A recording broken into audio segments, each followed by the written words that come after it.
La saison de la chasse a débuté il y a environ un mois dans la région. Alors, chasse, loisirs, chasse sportive, je sais qu'il y a beaucoup d'entre vous qui ne comprennent pas ces concepts. Avant tout, la chasse est utile. Je vous présente Patrice, Office national des forêts, responsable de la chasse. Bonjour. Bonjour. En quoi la chasse est utile? C'est assez important d'avoir que le tir soit réalisé d'un certain nombre d'animaux. Vous avez un problème avec les animaux, quel est-il?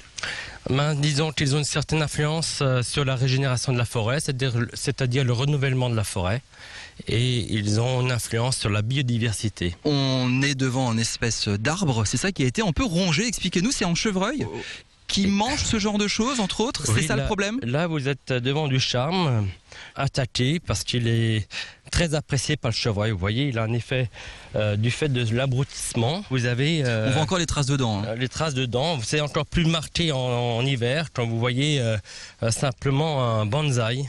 Le chevreuil ronge le charme. En théorie, c'est censé être l'arbre qui est derrière vous. C'est à peu près cette hauteur-là, c'est ça? Il pourrait avoir cette hauteur-là, voire cette hauteur-là. Là, vous êtes devant un hêtre qui n'a pas été rongé. Enfin, ce que vous appelez rongé, mangé. Mangé. Il n'aime pas trop le hêtre, hein, c'est ça le chevreuil. Ah, donc il n'aime pas trop le hêtre. C'est une des essences qu'il aime le moins.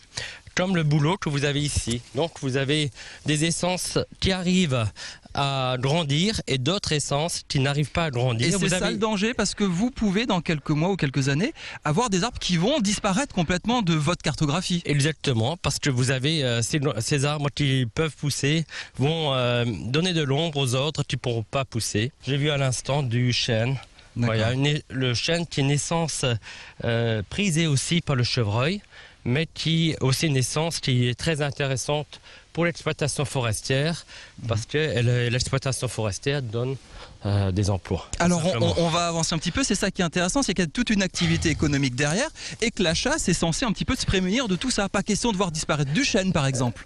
Exactement, donc là nous avons un intérêt économique à travers le chêne, mais nous sommes aussi garants d'une certaine biodiversité en forêt. Ouais. Nous cherchons à avoir un maximum d'essence dans nos forêts. En gros, c'est qui vos ennemis jurés? Chevreuil, c'est ça? C'est pour ça que dans les boucheries vous avez plein de terrines de chevreuil? Voilà, ce ne sont pas nos ennemis nécessairement, nous ne cherchons pas du tout à faire disparaître le chevreuil. Combien de bêtes doivent être tirées dans les prochaines semaines? Vous arrivez à chiffrer ce genre de choses? Nous faisons des suivis sur le poids des jeunes, la taille des jeunes, donc c'est un indice biométrique. Si les animaux sont faibles, ça veut dire qu'ils n'ont pas beaucoup à manger. Si vous avez une forêt qui est très abrutie, on peut estimer qu'il y a une surdensité. Donc en ce moment-là, on essaie d'intervenir pour que les chasseurs tirent plus. Patrice, pour être clair, il y a le chevreuil, il y en a d'autres? Pense au sanglier évidemment qui ravage les champs de maïs. Il y a le sanglier dont les conséquences sont importantes pour nos amis les agriculteurs. Pour la forêt, ces conséquences ne sont jamais vraiment prises en compte.